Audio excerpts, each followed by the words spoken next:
je voulais revenir un petit peu sur l'affaire Ghost in the Shell. Alors, Ghost in the Shell, qu'est-ce que c'est? Eh bien, c'est un manga, hein, et moi j'aime bien les mangas. Enfin, j'aimais bien les mangas au siècle dernier, avant d'avoir une vie sexuelle.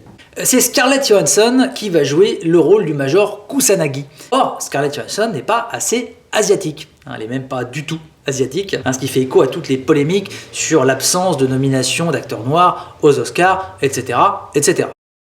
Alors ok, mais alors regardons un peu à quoi ressemble le Major Kusanagi dans le manga.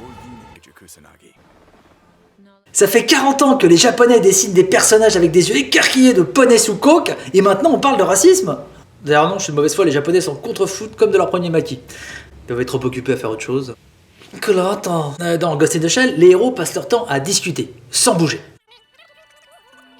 Ah oui, parce que ça blablate dans Ghost in the Shell. Ai-je encore une âme, si tous mes organes ont été remplacés par des implants cybernétiques? Et où commence mon humanité? Et où finit ma robotitude? La violence est-elle la solution? Parce que moi, sur la jaquette, j'ai vu qu'il y avait des robots qui se tapaient dessus. Ça commence bientôt ou pas? Que là, attends. Attention, c'est bien la science-fiction avec des robots sans âme qui passent leur temps à discuter. Hein. Ça rappelle un peu un conseil des ministres.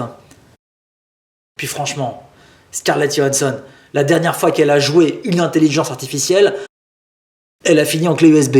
Alors, Sinon, retrouvez-moi dans Inflammable, mon nouveau spectacle, à la Nouvelle Scène.